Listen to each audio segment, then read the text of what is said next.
예전에 목회를 하던 중에 제단을 만들 때가 있었습니다.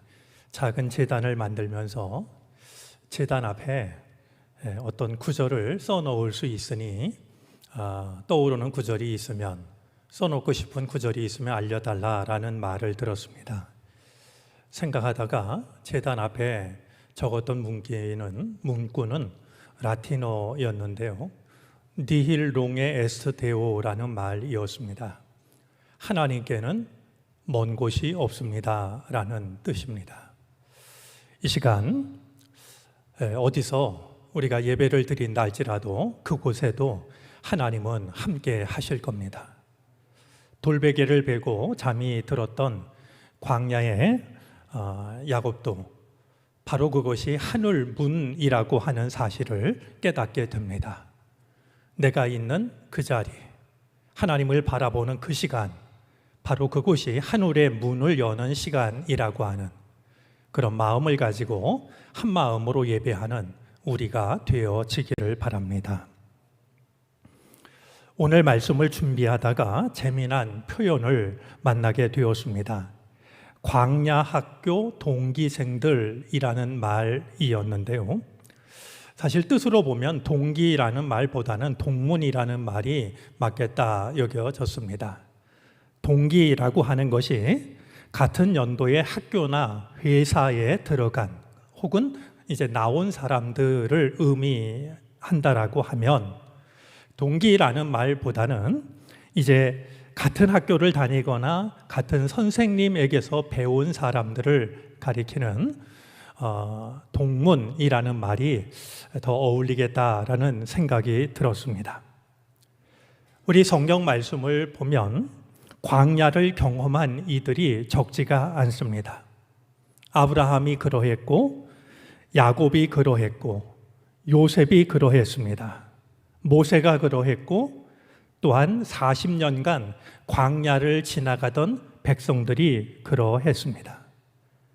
신약에 이르러서도 바울이 그러했고, 또한 빌립이 그러했다라고 하는 것을 떠올리게 됩니다. 빠뜨릴 수 없는 분이 바로 광야에서 40일 금식을 하셨던 예수님이시겠죠. 이 광야라고 하는 곳은 불편과 위험이 공존하는 곳입니다. 한낮에 불볕 더위, 한밤중에 추위, 쉽게 구할 수 없는 양식과 물, 진해를 비롯한 독충들의 느닷없는 공격, 이것이 수시로 찾아오는 곳이 광야이기 때문입니다. 그런 점에서 어쩌면 광야라고 하는 곳은 하나님께 지는 법을 배우는 곳인지도 모릅니다. 하나님께 철저하게 지는 곳을 배우는 곳이 광야겠죠. 내 능력, 내 지식, 내 경험, 내 판단, 그 모든 것을 내려놓고 방향도 걸음도 그리고 한 끼의 식사도 모두 하나님께 맡기고 하나님을 의지하는 법을 배우는 곳이 광야일 것입니다. 자, 이런 광야학교 동문 중에는 엘리야도 있습니다. 우리에게 낯익은 제목이라고 여겨지는데요, 두 얼굴을 가진 사나이, 혹은 지킬 박사와 하이드, 헐크, 그것이 텔레비전 매체든 책이든 우리가 익히 잘 알고 있는 제목들입니다. 이제 이 제목들이 가지고 있는 공통점이 있는데요, 모두가 인간의 양면성을 잘 드러내주고 있다라는 사실입니다. 인간에게는 서로 다른 양면성이 있다라고 하는 것을 보여주고 있는데요, 사실은 드라마의 주인공만이 아니라 모든 인간에게는 양면성이 있습니다. 겉으로 드러나서 이제 많은 사람들이 알고 있는 그런 면이 있는가 하면 정말 가까운 사람도 알지 못하는, 저 사람이 정말 이런 사람이었어? 라는 그런 또 다른 면을 가지고 있죠. 아브라함 링컨과 관련된 재미난 얘기가 있습니다. 아브라함 링컨은 못생겼다라고 하는 그 비난을 자주 받았습니다. 중요한 유세 자리에서 상대방 후보가 링컨을 공격합니다. 당신은 두 얼굴을 가진 이중 인격자요. 이렇게 공격을 했습니다. 그때 링컨이 이렇게 대답을 합니다. 내가 정말로 두 얼굴을 가졌다고 한다면 이처럼 중요한 자리에 하필이면 못생긴 얼굴을 가지고 나왔겠습니까? 웃음바다가 됐고 거기 모인 많은 사람들을 오히려 링컨 편으로 마음을 돌리게 했다라는 그런 일화가 있습니다. 오늘 본문 속에 나오는 엘리야야말로 모든 사람에게는 양면성이 있구나 하는 것을 생각하게 합니다. 오늘 성경의 엘리야를 보면 이게 엘리야의 모습이 맞는가 싶을 만큼 우리가 알고 있던 엘리야와는 아주 다른 모습을 보여줍니다. 엘리야 하면 가장 먼저 떠올리게 되는 것이 갈멜산에서 있었던 영적 전투입니다. 당시 이스라엘 백성들은 하나님을 떠난 것이 아니라 하나님과 바알 사이에 양다리를 걸치고 있었습니다.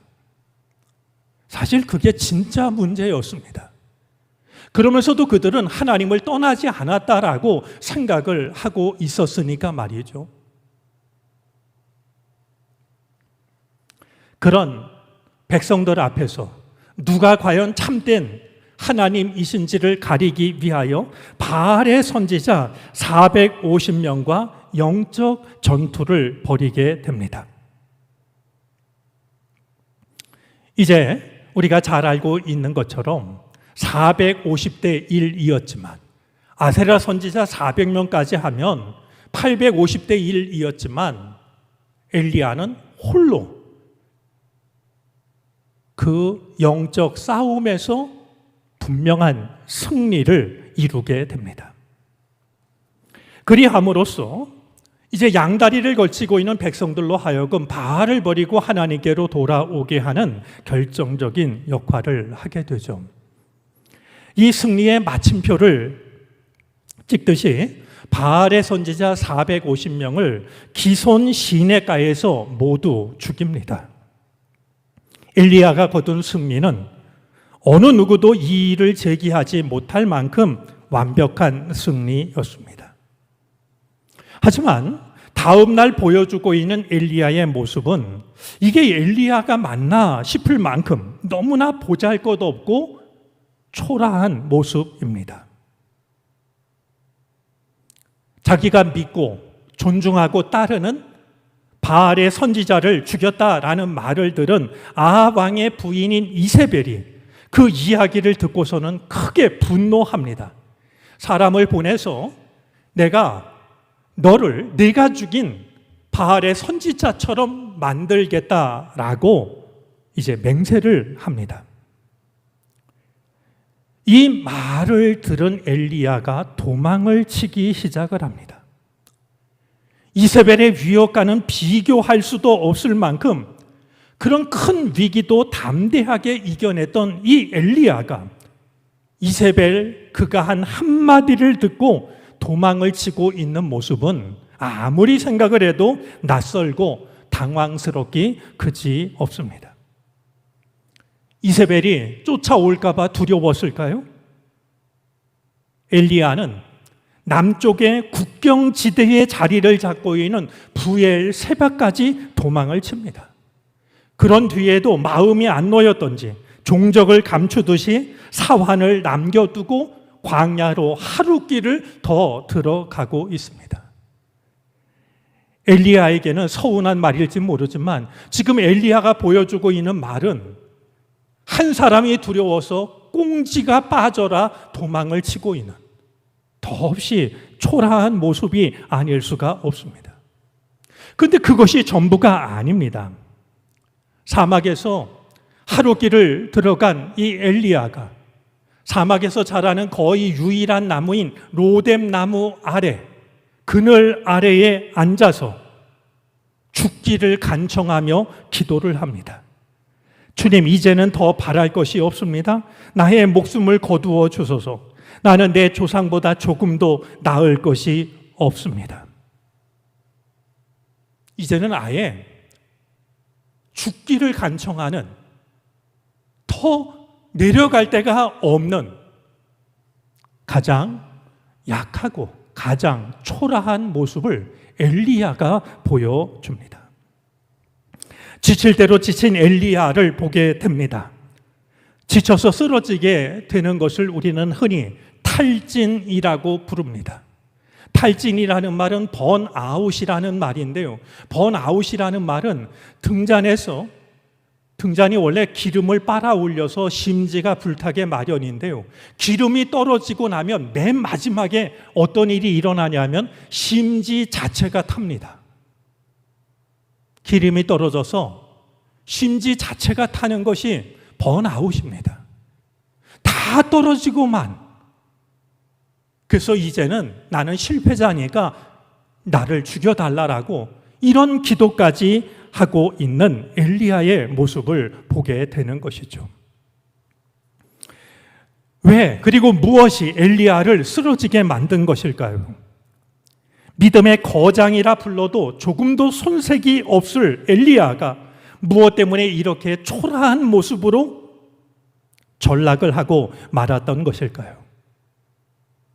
성경을 읽으면서 그것이 이세벨의 위협 때문이라고 하기에는 쉽게 동의하고 싶지 않은 부분이 있습니다. 바알의 선지자 450명, 아세라 선지자 400명, 하나님과 바알 사이에서 양다리를 걸치고 있었던 온 백성들, 그들 앞에서 당당했던, 조금도 흔들림이 없었던 엘리야였습니다. 아무리 인간에게 양면성이 있다 할지라도 그랬던 엘리야가 이세벨의 한마디를 듣고 허둥지둥 도망을 치다니, 쓰러져서 죽기를 구하다니, 이 사실은 믿고 싶지도 않고 받아들이고 싶지도 않습니다. 그렇다면 무엇이었을까요? 무엇이 엘리야를 지치게 만들었고 쓰러지게 만들었던 것일까요? 믿음의 거장을 좌절감의 구렁텅이에 빠지게 했던 것일까요? 한 가지 짚히는 것이 있습니다. 최선을 다한 결과가 자신의 기대와는 달랐기 때문이었습니다. 갈멜산에서 위대한 영적 승리를 거두었을 때 엘리야는 어떤 것을 기대했을까요?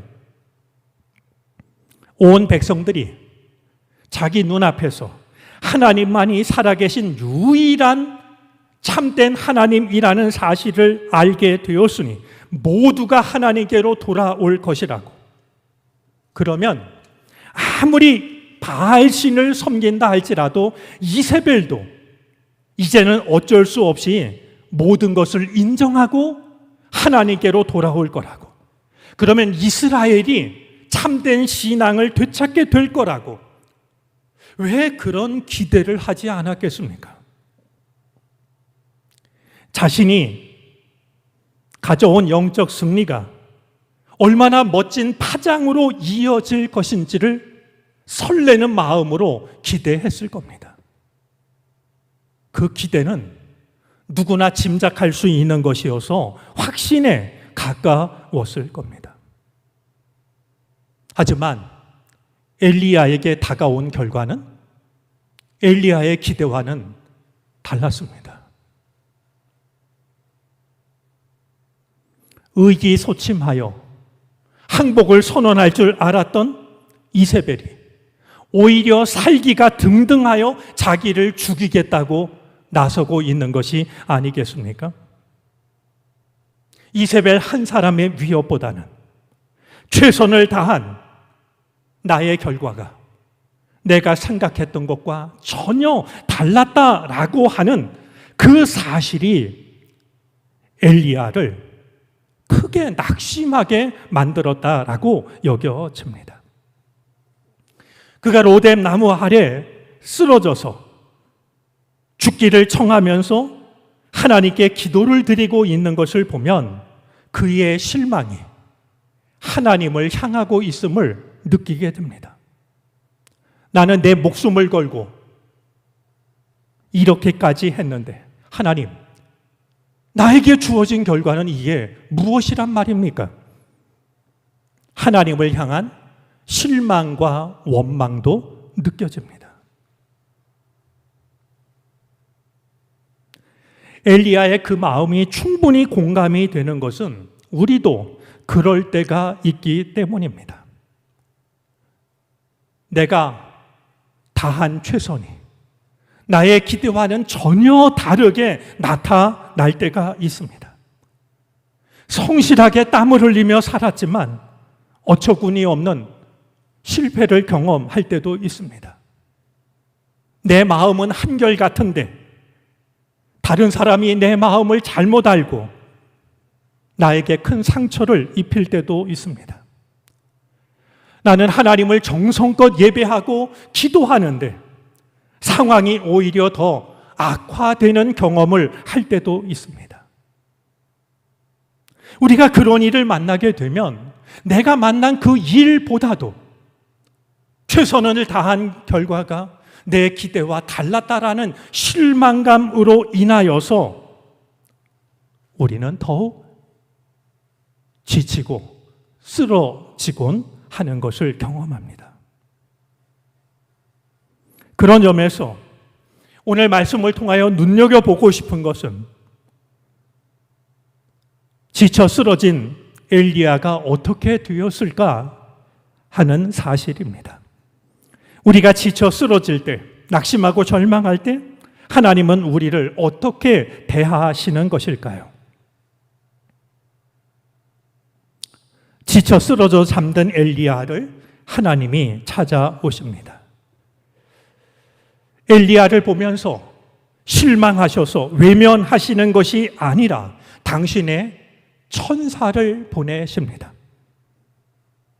그런 점에서 하나님을 필요로 하는 우리에게 하나님을 대신해서 찾아오는 모든 존재는 천사일지도 모릅니다.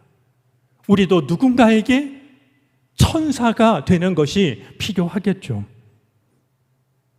엘리야를 찾아온 천사는 지쳐 쓰러져 잠든 엘리야를 어루만집니다.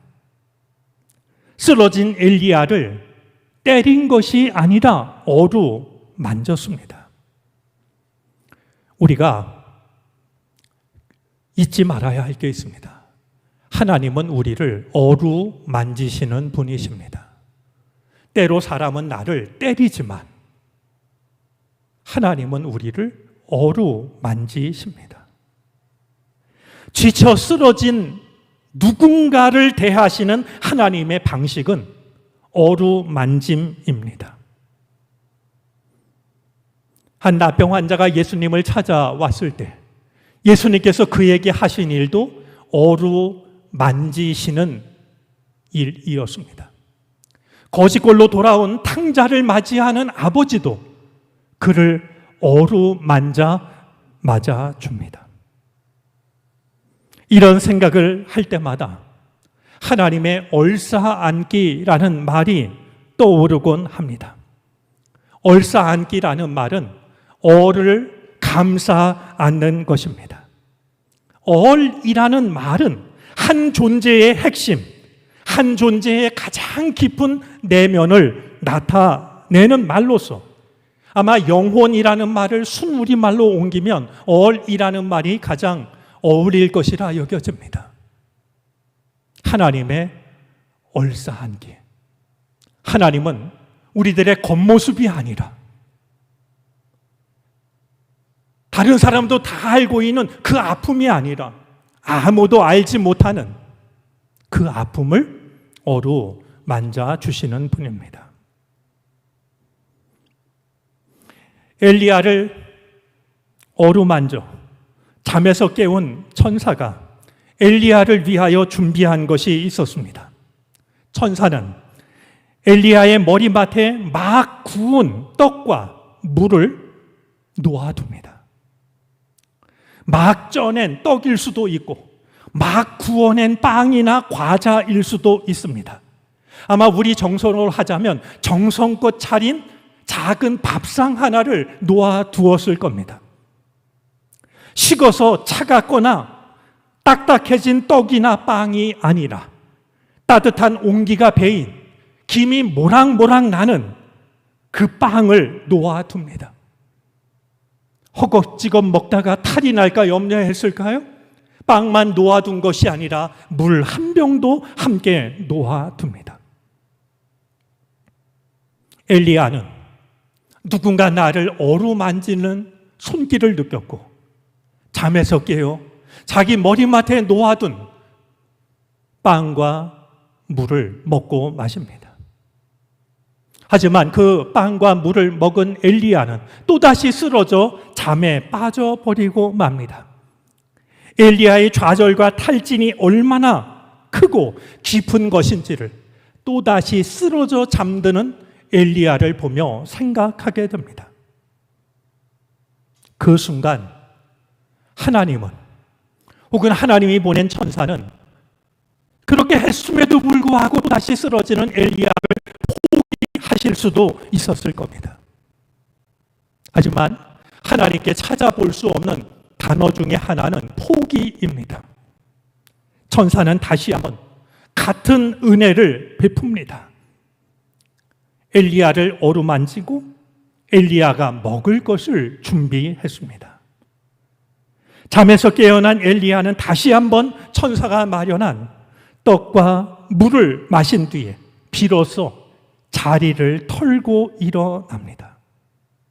자리에서 일어난 엘리야는 주님께서 마련해 주신 양식을 먹은 그 힘을 가지고서 40주 40야를 걷기 시작합니다. 그 길 끝에 마침내 엘리야는 하나님의 산 호렙에 이르게 됩니다. 말씀을 읽다가 말씀 앞에 눈물 겨울 때가 있습니다. 말씀에 붙잡히기라도 한 듯이 더 읽어 나가질 못하고 멈추게 되는데 그러면 울컥 마음이 눈물에 젖어들 때가 있습니다. 제게는 오늘 말씀이 그런 말씀 중에 하나입니다. 탈진하여 지쳐 쓰러진, 죽기를 원하며 깊은 잠에 빠진 엘리야를, 그 엘리야를 찾아와 어루만지며 엘리야를 깨우고 계시는 주님. 그러면서 엘리야 머리맡에 놓아두신 빵과 물, 아직도 더운 김이 나는 따뜻한 빵과 물을 생각하면 눈물 겨워집니다. 내가 지쳐 쓰러질 때에도, 절망의 구렁텅이에 빠질 때에도 하나님은 나를 포기하지 않으시는구나. 찾아오셔서 나의 머리맡에 막 구운 빵과 물을 마련해 주시는구나. 그리고 나를 또다시 하나님의 산으로 이끌어 가시는구나 하는 생각이 들기 때문입니다. 말씀을 시작하면서 광야학교 동문이라는 말을 했는데요, 동문 중에 빠뜨릴 수 없는 이들이 있습니다. 바로 오늘 우리들입니다. 오늘 우리들이야말로 광야를 지나가고 있습니다. 코로나19로 인하여 점점 지쳐가고 있습니다. 처음 겪는 일이어서 당황스러움과 두려움은 더욱 클 수밖에 없습니다. 갈수록 일상은 멈춰서고 있습니다. 각자가 고립감에 빠져들고 있습니다. 그러는 사이 어떤 이들은 쌀독에 쌀이 떨어져 갑니다. 어떤 이들은 일자리를 잃어버립니다. 어떤 이들은 살아갈 의욕을 상실하기도 합니다. 어떤 이들은 마음의 뚝이 무너진 것처럼 우울감과 두려움에 빠져들고 있습니다. 그런 오늘 우리들의 모습은 마치 더듬이가 잘린 곤충과 다를 것이 없다 여겨집니다. 오늘 우리도 광야와 다를 것이 없는 시간을 보내고 있습니다. 그럴수록 꼭 드리고 싶은 말씀이 있습니다. 때로는 지쳐 쓰러져도 괜찮습니다. 낙심과 절망의 잠에 빠져도 괜찮습니다.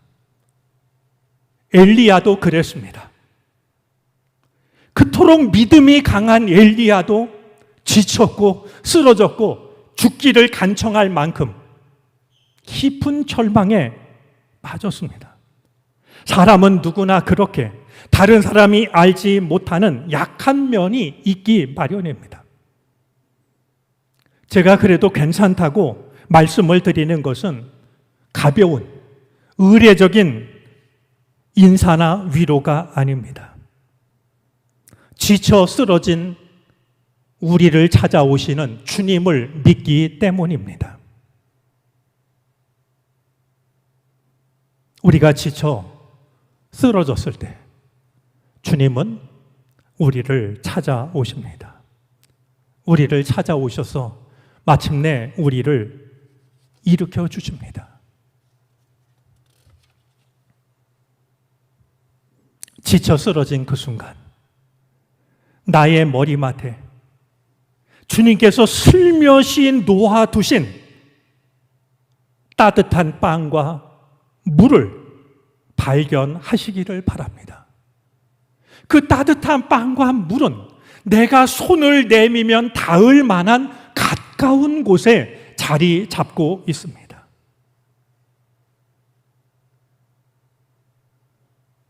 그것을 먹고 새로운 힘을 얻으시기를 바랍니다. 절망의 자리에서 일어서시기를 바랍니다. 그리고 새로운 걸음을 내디딜 수 있기를 바랍니다. 새로운 땅, 새로운 시간, 새로운 사명이 기다리고 있는 호렙산을 향하여서 40주 40야를 넉넉히 걸어갈 수 있는 그 귀한 힘을 주님으로부터 공급받을 수 있게 되기를 바랍니다. 지쳐 쓰러진 그 자리, 나의 머리맡에 놓아두신 주님의 따뜻한 빵과 주님이 준비하신 한 병의 물이 이 어려운 시대, 광야를 지나가고 있는 우리들을 다시 살리시는 놀라운 능력과 사랑이 되어지시기를 바랍니다. 기도하겠습니다.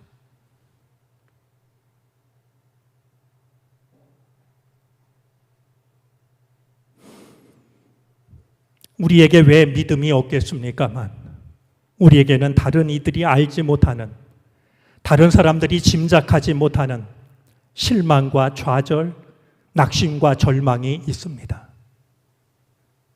하나님을 믿는다 하면서도 때때로 우리는 쓰러지고 깊은 잠에 빠지고는 합니다. 하지만 주님, 우리를 포기하지 않으시고 우리를 찾아오시는 주님을 신뢰하기를 원합니다. 지쳐 쓰러졌을 때 나의 머리맡에 놓아두신 주님의 빵과 주님의 물을 손내밀어 발견하게 해 주시옵소서. 주의 은혜를 힘입어 새로운 시간, 새로운 땅, 호렙을 향하여 40주 40야를 걸을 수 있는 우리가 되게 하시옵소서. 예수 그리스도의 이름으로 기도를 드립니다. 아멘.